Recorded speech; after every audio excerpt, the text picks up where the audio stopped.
大家好，我是老莫。榆钱窩頭這樣做更加蓬鬆柔軟，吃起來又筋道，錯過再等1年。這個視頻就跟大家詳細分享一下發面榆錢窩頭的詳細做法和技巧。我們今天用2種面粉，一種是玉米粉，因為玉米面粉它本身的颗粒比較粗，粘性差，所以咱們要加上白面来混合，然後再加入白糖。不喜歡吃甜的，咱們可以不放。再加上干酵母，把所有材料像這樣攪拌匀。攪拌的越細緻，咱們發酵的時候效果越能保持一致。因為咱们在发面的時候，如果說攪拌不匀，很可能出現有死塊這樣的情況。所以這裡呢，建議大家一定要攪拌的細緻一點。所有材料攪拌匀之後，咱們加上榆錢兒。這個榆錢兒呢，一定要洗乾淨，把黑的東西去掉。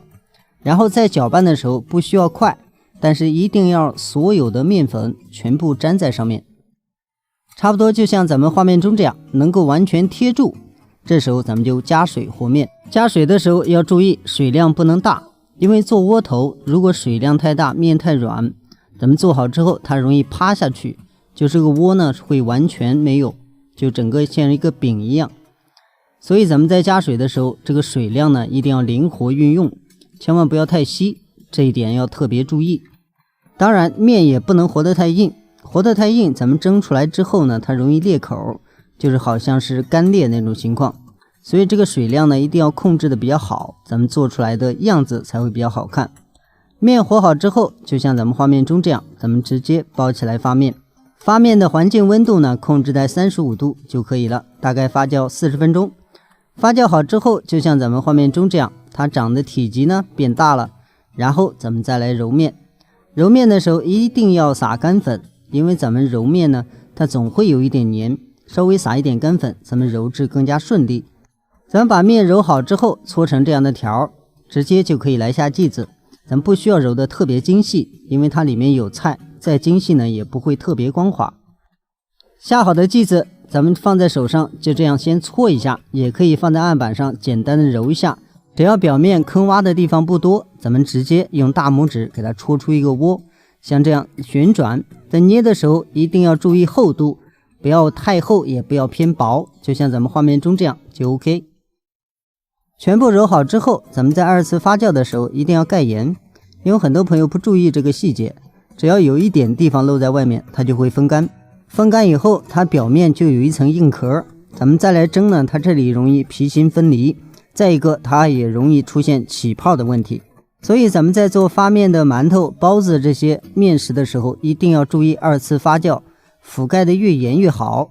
2次发酵完成，大家一定要注意好這個狀態，不要發得太滿，讓它稍微欠缺一點，大概7、8分的狀態。咱們輕按能夠起伏，咱們再上鍋蒸。上鍋蒸的方式呢，就是開水上鍋蒸，直接蒸20分鐘就可以了。大家可以看，蓬鬆又柔軟的窩頭就算完成了。咱們在家裡做，最關鍵的是和面不要太軟，太軟了沒有造型。另外，咱們在2次发酵的時候，一定要記住蓋鹽，不要讓它風乾。第三，咱們在蒸制的時候，如果2次发酵有點欠缺，咱們可以先開小火，把蒸汽先升上來，然後再調成大火，蒸制到中間，咱們可以把火力再次減弱。只要不停火，咱們這樣蒸，它就不容易出現任何問題，蒸的饅頭呢也特別穩定。最後還要提醒大家一下，咱們在蒸饅頭的時候，時間千萬不要太長，正常蒸制時間就是15到25分鐘，這個時間段是最好的。如果籠屉比較多，咱們可以延遲到35分鐘。最後是咱們的配比，這裡是細玉米粉準備1斤，中筋麵粉準備2斤，一定要稍微多一點，這樣它的粘性就更好。白糖準備15到25克，乾酵母準備8克，溫水準備750到770克之間。然後處理乾淨的榆錢咱們準備6兩，也就是300克。清理的時候一定要把這黑點去除。咱們的視頻就到這裡，再次感謝您的支持和觀看，咱們下期視頻再見。